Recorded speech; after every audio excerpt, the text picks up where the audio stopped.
Foi o Aí, ó, isso aí, Marcelo, é Thiagão, um verdade. abraço.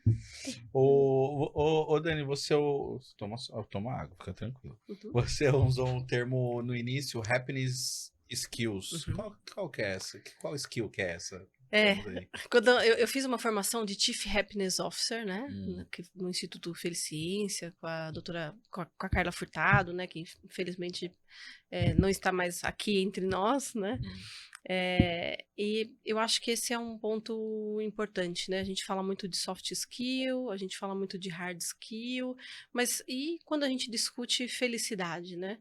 Então, hum, aquelas situações que nos trazem bem-estar, aquelas situações de autocuidado, aquelas situações de a gente enxergar valor nas coisas pequenas, nas coisas do dia a dia, né? Então, é, até esse é um ponto interessante, porque a gente começa a dar nomes, né, e conceitos e uhum, termos que são muito técnicos, mas na verdade a gente está falando de bem-estar, né? A gente pode dar o nome de bem-estar, a gente pode dar o nome de felicidade, uhum, a gente pode dar o nome de saúde mental, mas é justamente isso, né? A capacidade que a gente tem, uhum. né, de enxergar as pequenas coisas no dia a dia. Ah, mas que a gente desenvolve em nós mesmos, né? Não que Exato. desenvolve em outras É, pessoas, né? quando a Tá. gente fala de felicidade, tem Uhum, programas, né, e tem iniciativas que a gente pode implementar, sim, dentro de um nível organizacional, uhum, né, dentro da empresa. Algumas empresas no Brasil já têm feito isso. E aí, o que eu vejo bastante quando a gente fala de felicidade, né, iniciativas que elas são rasas às vezes, né, que estão mais voltadas ali para um bem-estar imediato, né, uhum, que são situações que não aprofundam tanto, né? Que até tem um termo que um professor meu utilizava, que é o ofurô corporativo, ele falava, né? Que é aquela situação que você vai ali, você faz uma massagem, né? Faz ali uma sessão de acupuntura, tem uma rede, tem um balanço, tem ali uma mesa de jogos, né? Então, esse é uma situação. Agora, quando a gente fala de um bem-estar mais profundo, né? Então, aquelas ações que passam, por exemplo, de a gente olhar para o ambiente de trabalho, de a gente olhar para as relações que acontecem nesse ambiente de trabalho, de a gente pensar de que forma que o trabalho ele é distribuído, como é a comunicação, se é uma comunicação violenta ou se é uma comunicação que ela é mais inclusiva, né? A própria segurança psicológica que a gente fala, então, isso a gente está falando uma outra profundidade de entendi. bem-estar, né? Uhum. Eu tenho um amigo que a gente conversou recentemente, já tem um tempo que a gente conversou, tô te devendo um café, Miguel, eu vou pagar, que é sobre ONA, né? De mapeamento dessas redes no local de trabalho, eu já vou falar um Uhum. pouquinho mais sobre isso, e de job crafting também, Uhum. que parece que é tudo novo, né? Quando a gente fala de ONA, quando a gente fala de job crafting, mas são termos, são metodologias já que tem muito tempo, né?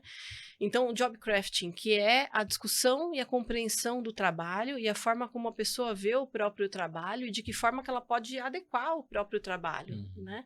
Então, passa por isso. E o ONA, que é esse estudo das redes organizacionais que acontece, eles fazem um trabalho que é muito bacana, que através de perguntas, mapear as relações nos ambientes de trabalho. E aí, depois que esse mapeamento está pronto, eles fazem uma conexão disso com inteligência artificial e você consegue fazer perguntas, por exemplo, de quem são os formadores de opinião em HSE, por exemplo, numa empresa, e aí você consegue interagir ali com esses dados, com esse estudo que tem método comprovado, né, que é feito.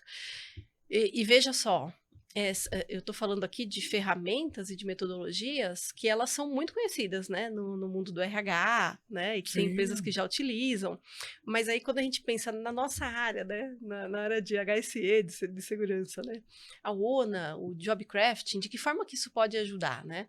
E aí a gente está falando disso, né? De melhorar o bem-estar das pessoas, de dar mais autonomia para as pessoas também no ambiente de trabalho, que esse é um ponto que é super importante também quando a gente fala de saúde mental. Então, eu acho que cada ação, ela tem o seu lugar e tem a sua importância, né? Eu não estou falando aqui que está errado, que a gente não deveria fazer essas ações que elas são mais paliativas ali, enfim. Mas isso tudo tem que estar dentro de um programa mais amplo. Porque senão, é um termo que eu ouvi sexta-feira e que eu adorei. Que é o seguinte, se a gente não faz isso, a gente vai ficar discutindo estratégia, o que faz, e aí de repente você tá com a cereja, e aí você passa o resto do ano pensando em como construir o bolo embaixo. É. Então, não faz sentido, né? Então, Sim, se você sim. pensa no estruturar um programa, né, levando em consideração felicidade, bem-estar, enfim, então vou dar aqui um exemplo. E você fala assim, poxa, eu gostaria de trazer, sei lá, a Carla Tiepo para falar aqui sobre neurociência, ou Leandro Carnal para fazer uma palestra aqui. Mas será que a gente não está falando só da cereja em cima do bolo, né? Será que a gente não tem que construir a estrutura primeiro, né?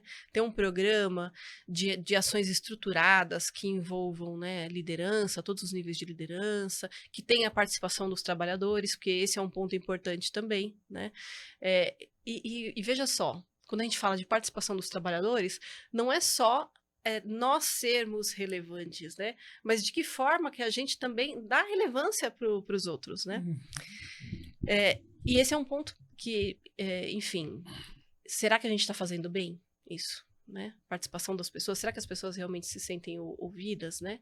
Então, eu acho que é nisso. A gente está falando de tecnologia, né? E a gente está falando justamente isso, de perda de atenção, de perda de foco, né? O tempo de atenção cada vez menor.